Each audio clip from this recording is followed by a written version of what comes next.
A partir de agora, estamos recebendo aqui no estúdio da Jovem Pan Natal a nossa parceira do Jornal da Manhã, a médica psiquiatra Adriane Caldas. E hoje o nosso tema é o seguinte: vamos falar de saúde mental no ambiente de trabalho. Então, primeiro, doutora, muito bom dia. Que bom contar com a sua presença mais uma vez aqui com a gente. Bom dia a vocês, bom dia a todos os ouvintes. E é um prazer imenso a gente estar falando mais uma semana sobre saúde mental.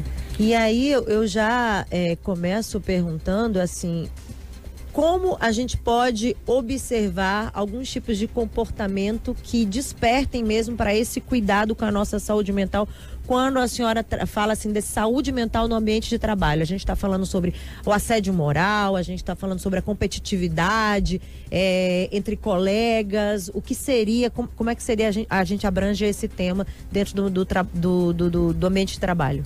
Então, eu acho que primeiro, assim, a gente saber definir, né, o que é o adoecimento no trabalho. Então, está muito falado sobre isso, né? A gente vê nas mídias sociais sobre a síndrome de burnout, que foi criada essa terminologia para mostrar que é um adoecimento crônico, um estresse crônico no trabalho quando ele não é gerenciado bem. Então, é um termo utilizado recentemente, em 1974, por um médico, e que a pessoa apresenta, por dificuldade de gerenciar esse estresse, ela começa a desenvolver sintomas que muitas vezes são sintomas mais depressivos e sintomas ansiosos, que não dá para caracterizar como um quadro depressivo ou um quadro ansioso, porque se a pessoa conseguir gerenciar esse estresse, ela vai sair desse quadro. É importante, assim, identificar quando você está adoecendo nesse ambiente de trabalho. Sintomas. E os sintomas, quais são os sintomas? A gente tem sintomas físicos e emocionais. Então, quais são os sintomas físicos? Uma fadiga constante, um cansaço excessivo, uma taquicardia, um aumento de pressão, de frequência cardíaca, uma dificuldade de relaxar. A pessoa fica mais ansiosa, mais irritada com os colegas, sem paciência. Isso sempre quando ela está no trabalho? Isso sempre quando está no trabalho. Quando assim, o burnout quer dizer que está relacionado com a ocupação. E as classes que são as pessoas que são mais propensas a desenvolver, são pessoas que lidam com pessoas. Então, médicos, enfermeiros, jornalistas, policiais, professores. Então, o índice é muito alto de adoecimento no trabalho. Outros sintomas também, começa a se isolar dos colegas. E uma característica muito importante é uma indiferença afetiva com o trabalho. É como se você se distanciasse mais do trabalho. Então você fica menos proativo. Você fica perde mais, a motivação por isso, estar ali. você perde a motivação, você fica mais apático, né? As coisas estão acontecendo e você não está nem aí, porque você está tentando economizar a sua energia. Você vai no automático, resolvendo as questões. E aí você cai muito a produtividade no trabalho. Doutora, tem casos até de gente que abandona a profissão depois de ter um problema de saúde mental ligado ao ambiente de trabalho, né? O trauma às vezes é tão grande que a pessoa desiste daquilo, parte para uma outra área. A senhora já encontrou, por exemplo, casos desse tipo? Eu vejo assim, muito caso de pessoas que procuram adoecidas, já e muito adoecidas, e já desenvolvendo quadros depressivos, quadros ansiosos, que a gente vai ter que entrar não só com medicamento, mas com uma psicoterapia. E aí é importante a gente frisar que não adianta só tomar remédio, né? Porque você toma um remédio, mas se você não fizer mudanças também em você com relação ao seu trabalho, vai permanecer da mesma forma. Então, uma coisa que é muito importante é a gente frisar para a gente não adoecer. Como a gente não adoecer, né? A prevenção, que é fundamental.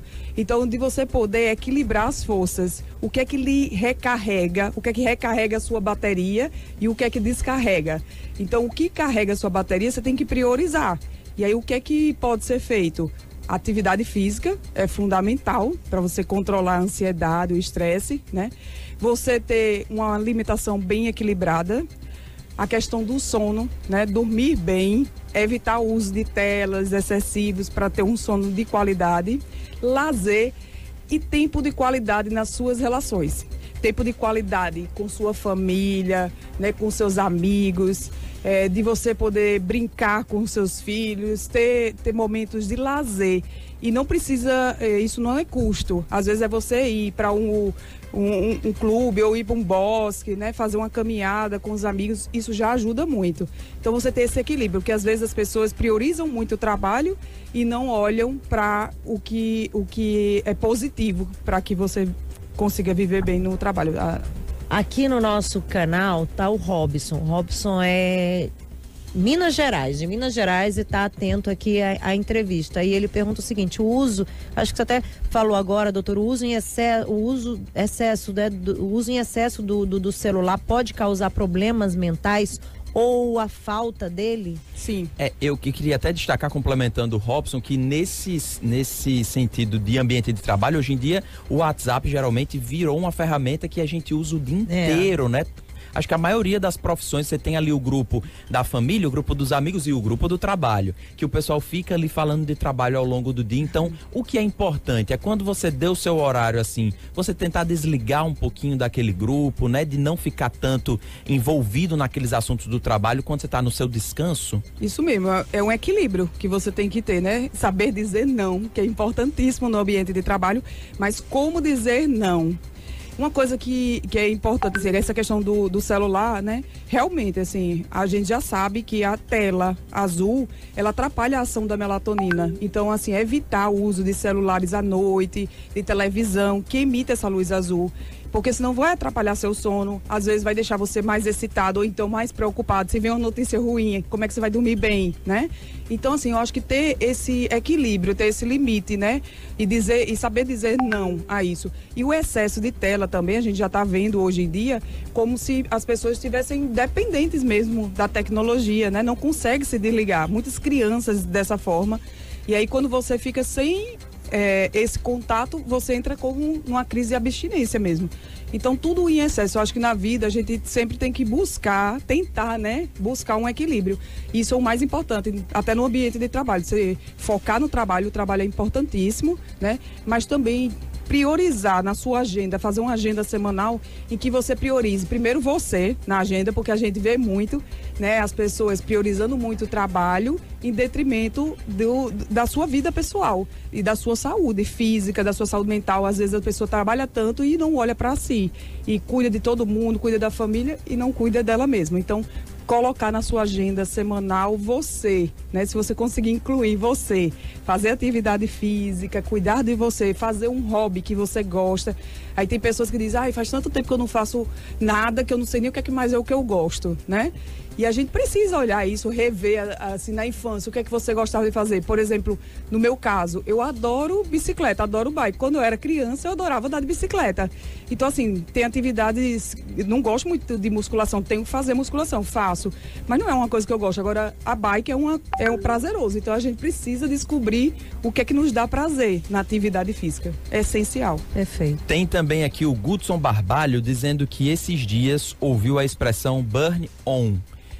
Seria uma variação do burnout ou um novo distúrbio? Porque até eu acho engraçado falar isso. Antigamente, quando a gente via esse termo burnout, se atrelava muito ao francês, aí o pessoal dizia burnout, né? Mas não, é do inglês burn, que é queimar, out, fora, queimando fora do ambiente de trabalho. Esse burn on seria então essa preocupação dentro do ambiente de trabalho? Eu desconheço assim esse termo burn on, mas possivelmente deve ser dentro do ambiente de trabalho, né? E muito das relações interpessoais, porque muitas vezes a questão não é só externa, não tá só dentro do trabalho, tá muitas vezes dentro da gente mesmo. A dificuldade que a gente tem, as nossas dificuldades emocionais de se posicionar, às vezes com aquele colega de trabalho, muitas vezes aquele colega de trabalho, ele projeta na gente alguma referência que a gente tem uma dificuldade de lidar, às vezes, com um pai mais rígido, né? E se reflete naquela relação. Então, eu acho que é muito de você poder gerenciar essas suas relações, saber como lidar melhor com os outros, que aí você vai conseguir viver melhor, mais saudável no ambiente de trabalho. Eu queria perguntar agora sobre chefias, porque a gente vê e pelos dois lados, porque às vezes tem aquele funcionário ali de uma organização que fica, ai meu Deus, eu não gosto do meu chefe, eu não tenho uma relação boa. Isso vai, de certa forma, adoecendo aquele funcionário. Então, primeiro, como ele lidar nessa situação e do ponto de vista do chefe. Porque hoje a gente vê essa discussão muito atual das empresas tentando trazer essa discussão de qualidade de vida no ambiente de trabalho. Então, o chefe e as empresas, as organizações precisam também promover ações para melhorar essa socialização, porque é legal você ter um ambiente de trabalho que você goste disso, você vai passar grande parte do dia ali, né? Eu acho que, assim, se a empresa, né, empresas pensarem num ambiente de trabalho mais saudável, elas procuram realmente ouvir. Eu acho que é a comunicação, né? Porque se você convive com um chefe que é chato, que você tem alguma dificuldade na relação, por que não conversar com esse chefe? Mas conversar não de uma forma agressiva, mas de uma forma assertiva, né? De a gente poder utilizar a comunicação não violenta para isso. Não é julgando ninguém, não é criticando ninguém que a gente vai conseguir resolver esse problema. Mas quando você expõe o que é que está acontecendo com você, o que é que está lhe incomodando, né? Isso pode melhorar muito a sua relação com o seu chefe. E aí também, assim, você saber respeitar o seu limite, que eu acho que isso é importantíssimo, essa questão da sobrecarga, né? As pessoas vão colocando trabalho e aí tem pessoas que têm dificuldade de dizer não, de se impor e vão absorvendo até o ponto que não aguentam mais, né? A panela de pressão explode e estoura numa forma de uma doença, de um burnout, de um adoecimento psíquico. Então, eu acho que é muito isso, assim, da gente poder, e empresas já que pensam sobre isso, porque o que é mais importante? É o profissional estar saudável dentro da empresa, porque a empresa vai lucrar muito mais, vai aumentar muito a produtividade. A ansiedade é importantíssima, né? Até certo ponto. Então, depois de um certo limite, você começa a perder produtividade. Se você começar a ficar muito sobrecarregado, muito ansioso, aí você não tem condições mais de brincar com seu filho, não tem mais tempo com a sua família, tá no final de semana cansado, exausto, aí não vai para uma praia, não faz uma atividade física e cada vez vai piorando mais. Aí o que é que vai ter de bom na vida, né? O trabalho é ótimo, mas assim, precisa recarregar a bateria, né? Assim Perfeito. como o celular. É isso aí, perfeito. A gente sempre aprende muito, né? Eu fico ouvindo aqui, doutora Adriane, e a gente vai pensando e vai analisando se enquadra nisso tudo, como é que é o relacionamento do trabalho, enfim. Muito obrigada mais uma vez por todos os esclarecimentos. A gente aguarda já na quinta-feira. A gente fica ansioso, né? A gente Que já bom, fica ansioso bom. pela quinta-feira, porque são temas assim muito atuais e que fazem parte do nosso dia a dia, né? Acabam despertando um alerta na gente também de ter mais atenção, inclusive no nosso dia a dia, com a nossa família. A gente passa a observar como é o nosso relacionamento como um todo. Então a gente agradece muito essa sua participação e a gente vê interação inclusive no nosso chat também, quando as pessoas se interessam pelo tema e fazem perguntas e interagem conosco. Muito obrigada. Eu que agradeço, assim, o convite para mim é uma felicidade muito grande, assim, uma missão que eu tenho, né, de poder fazer esse tipo de trabalho, de trazer informações a partir do meu conhecimento para ajudar o maior número de pessoas possíveis. Muito obrigada pelo convite. É um prazer vir para cá toda semana. Muitíssimo obrigado. E tem aquela frase, né, que é importante da gente encerrar com ela. A mente é a locomotiva da felicidade, da nossa felicidade, né? Olha, olha só, eu ia esquecendo. Não pode, exatamente. Eu tava lembrando. A mente é muito importante. Vou né? lembrar. É a locomotiva Doutora da felicidade. Adriane Caldas, médica psiquiatra, muito obrigado mais uma vez pela participação aqui no Jornal da Manhã.